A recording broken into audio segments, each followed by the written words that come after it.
Iran যুদ্ধ আর ৪৪ degree তাপমাত্রার তীব্র গরম উপেক্ষা করে মক্কায় জড়ো হয়েছেন বিশ্বের লাখ লাখ মুসল্লি। হজ ঘিরে কড়া নিরাপত্তা। ইরান ও আমেরিকার মাঝে মতবিরোধ কমলেও খুব শিগগিরই হচ্ছে না শান্তি চুক্তি, জানালো তেহরান। কেন ট্রাম্প চাইলেও চুক্তি হচ্ছে না? ট্রাম্পের মতো দেখতে বাংলাদেশের ভাইরাল মহিষকে নিয়ে খোদ মার্কিন প্রেসিডেন্টের পোস্ট, এটি কি সত্যি? কি বলছে ফ্যাক্ট চেকাররা? আসসালামু আলাইকুম, দেখছিলেন Bangla vision world news headline. Iran যুদ্ধ, হামলার শঙ্কা আর ৪৪ ডিগ্রি তাপমাত্রার তীব্র গরম উপেক্ষা করে এবার পবিত্র মক্কা নগরীতে জড়ো হয়েছেন বিশ্বের ১৫ লাখেরও বেশি ধর্মপ্রাণ মুসল্লি। মধ্যপ্রাচ্যের যুদ্ধ পরিস্থিতি কিংবা বিশ্ব রাজনীতির অস্থিরতা কোনো কিছুই দমাতে পারেনি আল্লাহর ডাকে হাজির হওয়া হজ পালনকারীদের। চরম আবহাওয়ার এবার মুসল্লিদের ফেলছে কঠিন পরীক্ষায়। পাশাপাশি হরমুজ প্রণালী বন্ধ থাকার কারণে অনেকটাই চড়া মক্কার বাজারে পণ্য সামগ্রীর দাম। তবে অনেকের কাছে মক্কা যেন জান্নাতের টুকরা। হাফিজুল ইসলামের ডেস্ক রিপোর্টে বিস্তারিত। লাব্বাইক আল্লাহুম্মা লাব্বাইক, আমি উপস্থিত, হে আল্লাহ আমি হাজির। ক্লান্তিহীন এই ধ্বনিতে এখন মুখরিত সৌদি আরবের মরুপ্রান্তর। হাড় জ্বালানো গরম আর ধুলোঝড়ের সতর্কতা উপেক্ষা করে আল্লাহর ডাকে সাড়া দিতে বিশ্বের নানা প্রান্ত থেকে মক্কায় ছুটে আসছেন ধর্মপ্রাণ মুসলমানরা। মধ্যপ্রাচ্যের যুদ্ধাবস্থা কিংবা রাজনৈতিক অস্থিরতা কোনো কিছুই দমাতে পারেনি তাদের। গত বছরের রেকর্ড ভেঙে এবার ১৫ লাখেরও বেশি মুসলিম সমবেত হয়েছেন পবিত্র ভূমি মক্কায়। চলতি মৌসুমে হজ পালনকারী মুসল্লিদের জন্য সবচেয়ে বড় পরীক্ষা হতে যাচ্ছে মক্কার চরম আবহাওয়া। সৌদির আবহাওয়া দপ্তর জানিয়েছে, আরাফাতের ময়দান সহ হজের মূল দিনগুলোতে মক্কার তাপমাত্রা পৌঁছাতে পারে ৪৪ ডিগ্রি সেলসিয়াসে।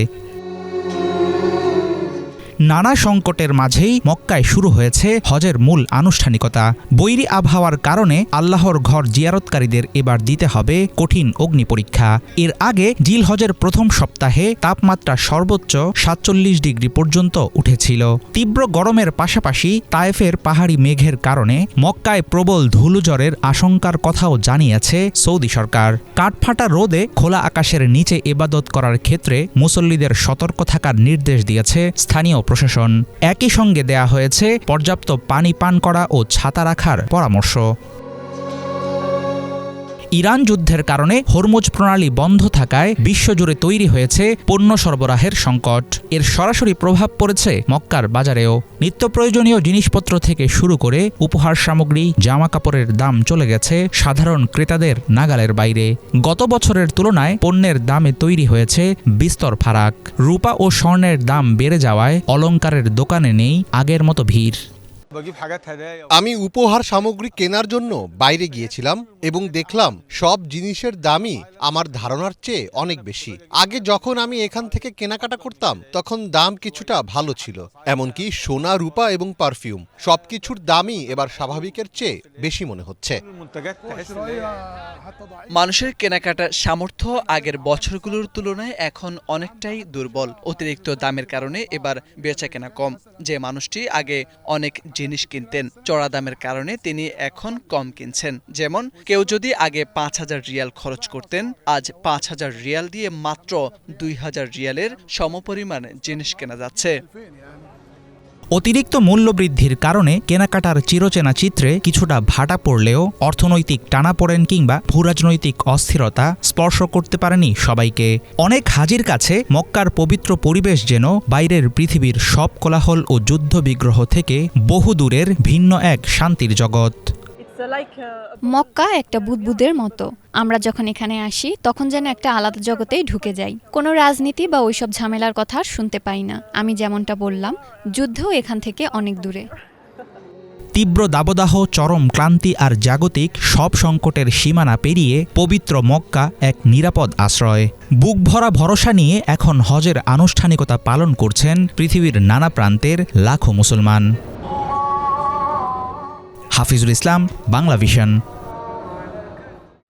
সোমবার থেকে চলছে পবিত্র হজ। মুসল্লিদের লাব্বাইক আল্লাহুম্মা লাব্বাইক বা হে আল্লাহ আমি হাজির, এই ধ্বনিতে মুখরিত পবিত্র নগরী মিনা। রবিবার এশার নামাজের পরই বিশ্বের বিভিন্ন প্রান্ত থেকে হজে যাওয়া লাখো মুসল্লি প্রথমে পবিত্র মিনা নগরীতে যান।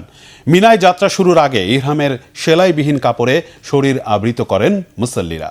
হজের নিয়ম অনুযায়ী সোমবার মুসল্লিরা মিনায় অবস্থান করে ফজর থেকে এশা পর্যন্ত 5 ওয়াক্ত নামাজ আদায়ের পর সেখানেই রাত যাপন করেন। পরদিন মঙ্গলবার ভোরে আরাফাতের ময়দানে দিনভর ইবাদত বন্দেগীতে মশগুল থেকে হজের মূল খুতবা শুনবেন লাখো মুসল্লি। এই ময়দানে বিদায় হজের ভাষণ দিয়েছিলেন মহানবী হযরত মুহাম্মদ সাল্লাল্লাহু আলাইহি ওয়াসাল্লাম। এরপর হাজিরা একসঙ্গে জোহর ও আসরের নামাজ আদায় করে সূর্যাস্ত পর্যন্ত আরাফাতের ময়দানে থাকবেন। সেদিন সূর্যাস্তের পর হাজিরা মুজদালিফায় গিয়ে মাগরিব ও এশার নামাজ একসঙ্গে আদায় করে খোলা আকাশের নিচে রাত যাপন করবেন।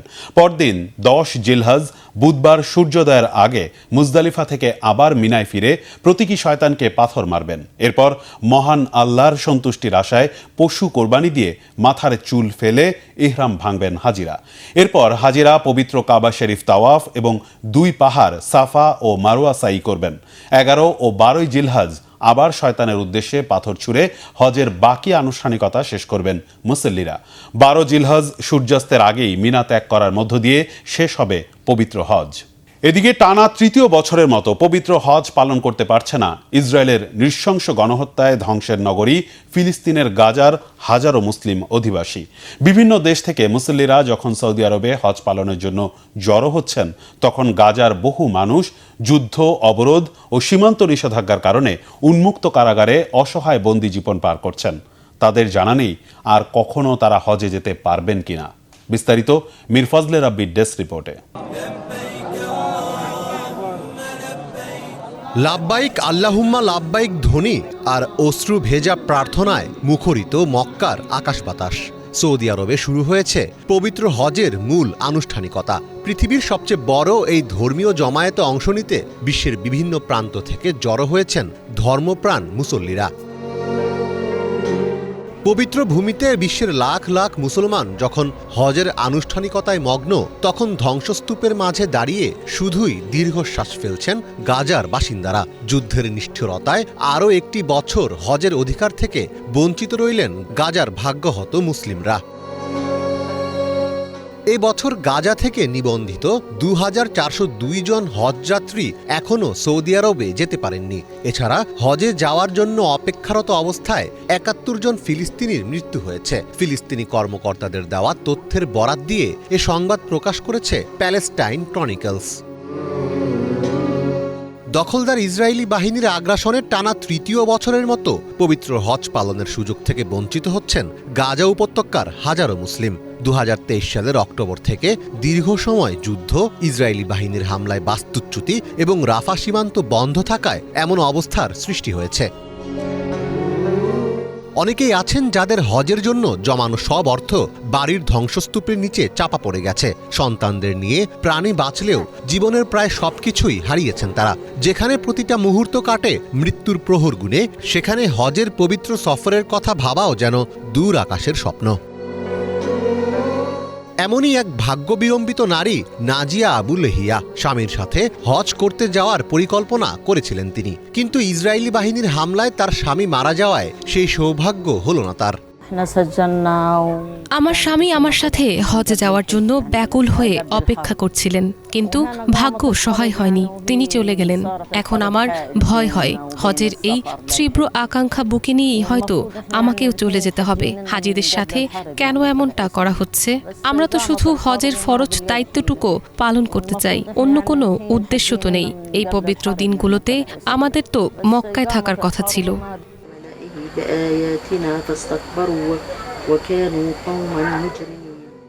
আজ আমরা প্রায় 3 বছর ধরে নিজেদের ভিটেমাটি থেকে দূরে যাযাবরের মতো আছি। আমাদের এলাকায় ফিরতেও পারছি না, সেটা পুরোপুরি ধ্বংস হয়ে গেছে। আমাদের ঘরবাড়ির কোনো চিহ্ন পর্যন্ত আর অবশিষ্ট নেই। তবে আল্লাহর প্রতি আমাদের অগাধ বিশ্বাস আছে, ইনশাল্লাহ আমাদের এই সামান্যতম অধিকারটুকু আদায় করেই ছাড়ব। যুদ্ধের আগে গাজার হজযাত্রীরা সাধারণত রাফা ক্রসিং হয়ে মিশরে প্রবেশ করতেন। এরপর সেখান থেকে কায়রো হয়ে সৌদি আরবে যেতেন হজযাত্রীরা। তবে 2024 সালের মে মাসে রাফা সীমান্তের ফিলিস্তিনি অংশ দখল নিয়ে বন্ধ করে দিয়েছে ইসরায়েল। ফলে বাইরের বিশ্বের সঙ্গে গাজাবাসীর সরাসরি যোগাযোগ কার্যত বন্ধ হয়ে গেছে। চলতি বছরে বিশ্বের বিভিন্ন দেশ থেকে 16 লাখেরও বেশি মুসলমান হজ পালন করবেন বলে ধারণা করা হচ্ছে। আর বাংলাদেশ থেকে এ বছর হজ পালন করতে সৌদি আরবে গেছেন 78,500 মানুষ। মীর ফজলে রাব্বি, বাংলা ভিশন। ইরান ও আমেরিকার মধ্যে খুব শিগগিরই কোনো চুক্তি হচ্ছে না বলে জানিয়েছে খামেনি সরকার। দেশটির পররাষ্ট্র মন্ত্রণালয়ের মুখপাত্র ইসমাইল বাখাই জানান, আলোচনায় বড় ধরনের অগ্রগতি হলেও এখনই চুক্তি হচ্ছে না। এর আগে চুক্তির খুব কাছাকাছি রয়েছে বলে দাবি করেছিলেন মার্কিন প্রেসিডেন্ট ডোনাল্ড ট্রাম্প। মূলত হরমুজ প্রণালীর নিয়ন্ত্রণ ও পরমাণু ইস্যুতে দুই পক্ষের গভীর মতপার্থক্যের কারণেই চুক্তি হচ্ছে না। এমন অবস্থায় ইরানের সাথে শান্তি চুক্তি করতে বেশি তাড়াহুড়ো করতে নিষেধ করেন প্রেসিডেন্ট ট্রাম্প। ইরানের সাথে শান্তি চুক্তির অগ্রগতি নিয়ে অতি আশাব্যঞ্জক মন্তব্যের 24 ঘন্টা না পেরুতেই প্রশ্নবিদ্ধ মন্তব্য করলেন মার্কিন প্রেসিডেন্ট ডোনাল্ড ট্রাম্প। সামাজিক মাধ্যম ট্রুথ সোশ্যালে তিনি লিখেছেন, গঠনমূলক আলোচনা চলছে। এমন অবস্থায় সবকিছু সুচারুভাবে করতে দুই পক্ষেরই সময় নেওয়া উচিত। ইরানের সাথে চুক্তির বিরোধিতাকারীদের একহাত নিয়েছেন তিনি। ট্রাম্পের দাবি, অনেক চমৎকার শান্তি চুক্তি হবে, যা সাবেক মার্কিন প্রেসিডেন্ট বারাক ওবামার আমলের মতো হবে না। এদিকে যুক্তরাষ্ট্র আর ইসরায়েলের তীব্র আপত্তির জায়গা তেহরানের পরমাণু কর্মসূচি নিয়ে আবার বিশ্ববাসীকে আশ্বস্ত করেছেন ইরানের প্রেসিডেন্ট মাসুদ পেজেশকিয়ান।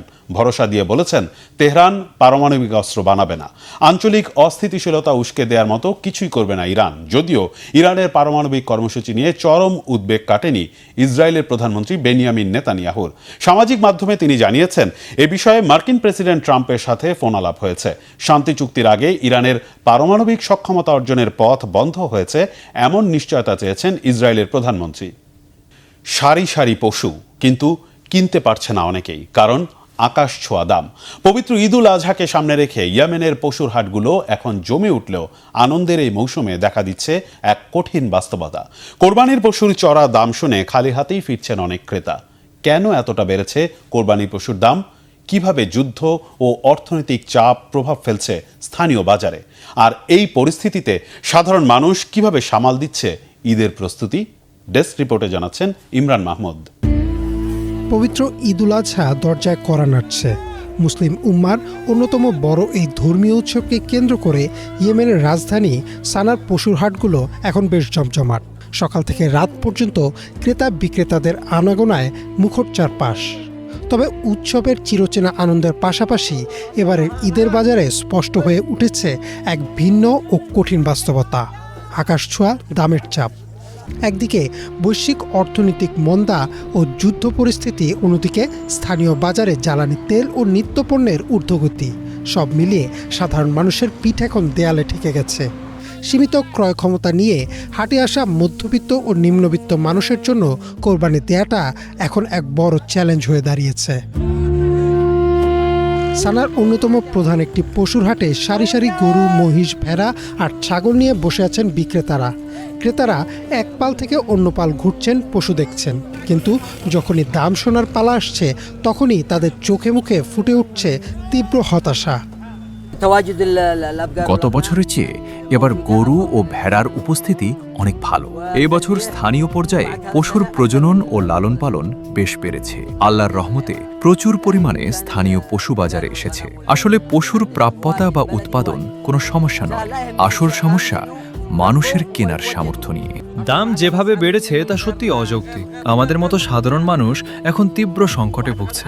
সবার ক্রয় ক্ষমতা মারাত্মকভাবে কমে গেছে। গত বছর আমি যে ছাগলটি প্রায় 90,000 ইয়েমেনি রিয়ালে কিনেছিলাম, আজ ঠিক একই আকারের একটি ছাগল কিনতে আমার কাছে 1,30,000 থেকে 1,40,000 রিয়াল চাওয়া হচ্ছে। বাজারে শুধু ছাগল বা ভেড়াই নয়, বড় পশুর দামও সাধারণ মানুষের সাধ্যের অতীত হয়ে গেছে। বিশেষ করে মধ্যবিত্ত পরিবারগুলো যারা ভাগে বা এক ভাগে গরু, মহিষ কোরবানি দেওয়ার কথা ভাবছিলেন, তারা হাটের দাম শুনে হিসাব মেলাতে পারছেন না। দাম বাড়ার হারটা আকাশচুম্বী। যে শার্টটির দাম আগে ছিল 5 লাখ রিয়াল, সেটি এখন বিক্রি হচ্ছে 8 বা 9 লাখ রিয়ালে। আমরা জানি যে বর্তমান স্থানীয় ও বৈশ্বিক অর্থনৈতিক পরিস্থিতি ভালো না, কিন্তু এই অবস্থায় আমার মনে হয় মানুষের নিজেদের মধ্যে সহযোগিতা বাড়ানো উচিত। প্রতিটি গ্রামের মানুষের উচিত দলবদ্ধভাবে একটি বা দুটি বড় ষাঁড় কেনা এবং কোরবানি ভাগ করে নেওয়া। সানার পশুর হাটে বিকেল গড়িয়ে যখন সন্ধ্যা নামছিল, তখনও অনেক ক্রেতাকে দেখা গেছে এক হাট থেকে অন্য হাটে ঘুরে বেড়াতে। কেউ কেউ পশুর খাবারের দাম ও পরিবহন খরচের হিসাব করছেন, আবার কেউ শেষ মুহূর্তে দাম কিছুটা কমবে এই আশায় বাজারে এক কোণে দাঁড়িয়ে অপেক্ষা করছেন। যুদ্ধবিধ্বস্ত ইয়েমেনের এই পশুর হাট যেন শুধু ধর্মীয় উৎসবের গল্প বলছে না, বরং এটি হয়ে উঠেছে বৈশ্বিক সংকট, মুদ্রাস্ফীতি আর সাধারণ মানুষের বেঁচে থাকার লড়াইয়ের এক জীবন্ত দলিল। ইমরান মাহমুদ, বাংলা ভিশন। বাংলাদেশের ভাইরাল মহিষকে নিয়ে নিজের সামাজিক যোগাযোগ মাধ্যমে ট্রুথ সোশ্যালে পোস্ট দিয়েছেন খোদ মার্কিন প্রেসিডেন্ট ডোনাল্ড ট্রাম্প। এরপরই এটি নিয়ে শুরু হয় তুমুল আলোচনা। কিন্তু সত্যি কি ট্রাম্প পোস্ট দিয়েছেন, নাকি এটি কোনো ভুয়া পোস্ট? কেন ট্রাম্পের নাম জড়িয়ে ছড়ানো হলো বিভ্রান্তিকর তথ্য? কি বলছেন ফ্যাক্ট চেকাররা? মোর্শেদ আলমের ডেস্ক রিপোর্ট। বাংলাদেশের ভাইরাল ডোনাল্ড ট্রাম্প নামের মহিষকে নিয়ে নাকি পোস্ট দিয়েছেন খোদ মার্কিন প্রেসিডেন্ট ডোনাল্ড ট্রাম্প। সামাজিক যোগাযোগ মাধ্যমে ছড়িয়ে পড়া এমন দাবিতে অনেকেই অবাক হয়েছেন। কেউ কেউ আবার গর্ববোধ করে পোস্ট করেছেন সামাজিক যোগাযোগ মাধ্যমে। কিন্তু ফ্যাক্ট চেকে উঠে এসেছে ভিন্ন তথ্য। আসলে ট্রাম্পের নামে ছড়ানো পোস্টটি সম্পূর্ণ ভুয়া। নারায়ণগঞ্জের একটি খামারে থাকা প্রায় 700 কেজি ওজনের গোলাপি রঙের এলবিনো মহিষটির নাম রাখা হয় ডোনাল্ড ট্রাম্প। ঈদুল আজহাকে সামনে রেখে মহিষটির ছবি ও ভিডিও ভাইরাল হলে দেশীয় গণমাধ্যমের পাশাপাশি আন্তর্জাতিক গণমাধ্যম AFP থেকে শুরু করে আন্তর্জাতিক সংবাদ সংস্থা রয়টার্সও এ নিয়ে প্রতিবেদন প্রকাশ করে। এর মধ্যে ভারতীয় সংবাদ মাধ্যম প্রথম কলকাতা একটি ফটোকার্ড প্রকাশ করে দাবি করে ট্রাম্প তার সামাজিক যোগাযোগ মাধ্যম ট্রুথ সোশ্যালে বাংলাদেশের ভাইরাল মহিষটি নিয়ে মজার পোস্ট করেছেন। সেখানে ট্রাম্পের নামে লেখা হয়, সম্ভবত এটি বিশ্বের সবচেয়ে আলোচিত মহিষ। এমনকি মহিষটির চুল নিয়েও রসিকতা করতে দেখা গেছে তাকে। এরপর বাংলাদেশি নেটিজেনরাও এমন স্ক্রিনশট পোস্ট করেন সামাজিক যোগাযোগ মাধ্যমে। কিন্তু যাচাই করে দেখা গেছে ট্রাম্পের ট্রুথ সোশ্যাল বা এক্স কোথাও এমন কোনো পোস্ট নেই। ভাইরাল স্ক্রিনশটে ব্যবহৃত প্রোফাইল ছবিও ট্রাম্পের আসল ট্রুথ সোশ্যাল অ্যাকাউন্টের সঙ্গে মিলছে না। এছাড়া স্ক্রিনশটের ডিজাইনেও রয়েছে অসঙ্গতি। সেখানে একই পোস্টে দুই জায়গায় সময় ও তারিখ দেখানো হয়েছে, যা ট্রুথ সোশ্যালের স্বাভাবিক ডিজাইনের সঙ্গে মিলছে না। বিশ্লেষকদের মতে রয়টার্সের প্রকাশিত প্রতিবেদনকে কেন্দ্র করেই কৃত্রিমভাবে এই ভুয়া পোস্ট তৈরি করা হয়েছে। কারণ সত্যি যদি ট্রাম্প এমন পোস্ট করতেন, তাহলে আন্তর্জাতিক বড় বড় সংবাদ মাধ্যমে সেটি নিয়ে আলোচনা হওয়ার কথা ছিল। কিন্তু নির্ভরযোগ্য কোনো সূত্রে এমন তথ্য পাওয়া যায়নি।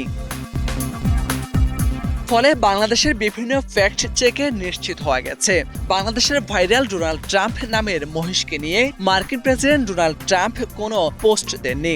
সামাজিক যোগাযোগ মাধ্যমে ছড়িয়ে পড়া দাবিটি সম্পূর্ণ ভুয়া ও বিভ্রান্তিকর। মোর্শেদ আলম, বাংলা ভিশন। ভারতে সন্দেহভাজন অনুপ্রবেশকারী বাংলাদেশি ও রোহিঙ্গাদের জন্য জেলায় জেলায় বন্দিশালা বা হোল্ডিং সেন্টার তৈরির নির্দেশ দিয়েছে পশ্চিমবঙ্গ সরকার। এর মাধ্যমে ডিটেক্ট ডিলিট ডিপোর্ট নীতির কঠোর বাস্তবায়ন হতে যাচ্ছে পশ্চিমবঙ্গে। রাজ্যের মুখ্যমন্ত্রী শুভেন্দু অধিকারী জানিয়েছেন, এ ধরনের নির্দেশনা কেন্দ্রীয় সরকার অনেক আগে দিলেও পালিত হয়নি। এজন্য সাবেক মুখ্যমন্ত্রী মমতা বন্দ্যোপাধ্যায়কে দোষারোপ করেছেন তিনি।